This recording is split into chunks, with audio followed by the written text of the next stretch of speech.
మళ్ళీ ఒకసారి అమెరికా అలాగే భారత్కు సంబంధించినటువంటి వీసా వార్ ఏదైతే కొనసాగుతుందో దానికి సంబంధించిన అనేక కొత్త అంశాలు కూడా మనం చూస్తూ ఉన్నాం.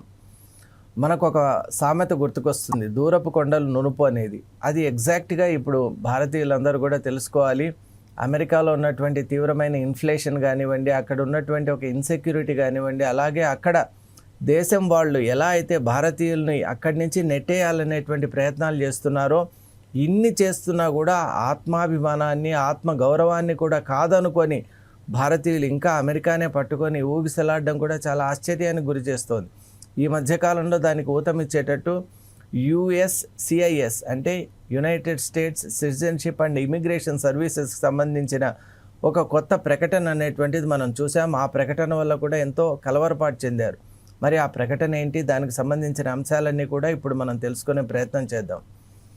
భారత్ US మధ్య ఉన్నటువంటి ఈ వీసా వార్లో సరికొత్తగా ఒక ప్రకటన అనేటువంటిది ప్రకంపనాల్ని రేకెత్తించింది అని మనం చెప్పొచ్చు. దానికి కారణం ఏంటి అంటే US గవర్నమెంట్ తన యొక్క సిటిజన్షిప్ అండ్ ఇమిగ్రేషన్ సర్వీసెస్కి సంబంధించినటువంటి ఆ ప్రకటనలో ఎవరైతే పర్మనెంట్ రెసిడెన్సీ కోసం అలాగే పర్మనెంట్ గ్రీన్ కార్డ్ అనేటువంటిది ఏదైతే USలో మనం అంటామో ఆ గ్రీన్ కార్డ్ హోల్డర్ అలాగే పర్మనెంట్ సిటిజన్షిప్ కోసం ఎవరైతే ప్రయత్నం చేస్తుంటారో వాళ్ళందరూ కూడా వాళ్ళ స్వదేశాలకు వెళ్ళాలి. ఇది does not pertain only to Bharat but it pertains to all the countries but it affects India allot. Bharat గురించి ఎందువల్ల అంటే నియర్లీ 2% ఆఫ్ ది అమెరికన్స్ అక్కడ అమెరికాలో ఉన్నటువంటి పాపులేషన్ ఆర్ ఫ్రమ్ ఇండియా.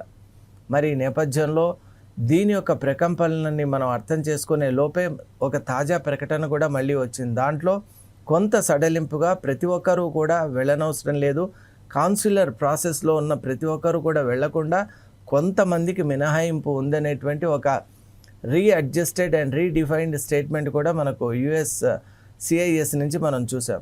అసలు ఈ రెండు ప్రకటనల యొక్క ఉద్దేశం ఏంటి, దీన్ని ఎలా మనం ఇంటర్ప్రిట్ చేసుకోవాలని కనుక ఒక్కసారి ఆలోచిస్తే, భారత్ కానివ్వండి ఏ దేశమైనా కూడా ఒక దేశం నుంచి అమెరికాకు వెళ్ళాలి అంటే అమెరికాలో 185 టైప్స్ ఆఫ్ వీసాస్ ఉన్నాయి. మరి ఆ దేశంలోకి ప్రవేశించాలి అంటే 185 రకాల వీసాలు ఉన్నాయి. అవి ప్రధానంగా 2 కేటగిరీస్లో ఉంటాయి. ఒకటి నాన్ ఇమిగ్రెంట్ టెంపరరీ వీసా, రెండవది ఇమిగ్రెంట్ పర్మనెంట్ వీసా అని. మరి నాన్ ఇమిగ్రెంట్ టైప్ మన అందరికీ తెలుసు. ఎందువల్ల అంటే ఇక్కడి నుంచి బిజినెస్ యాక్టివిటీస్ వెళ్ళే వాళ్ళు B1 వీసా తీసుకుని వెళ్తారో, అలాగే ఎవరైతే టూరిజం కోసం వెళ్తూ ఉంటారో విజిట్ కోసం వెళ్తూ ఉంటారో వాళ్ళందరూ కూడా B2 వీసాపై వెళ్తూ ఉంటారు. ఇక స్టూడెంట్స్ది అయితే ఒకటే రూట్, F1 వీసా తీసుకోవటం, అక్కడ వెళ్ళటం, optional training practical training OPT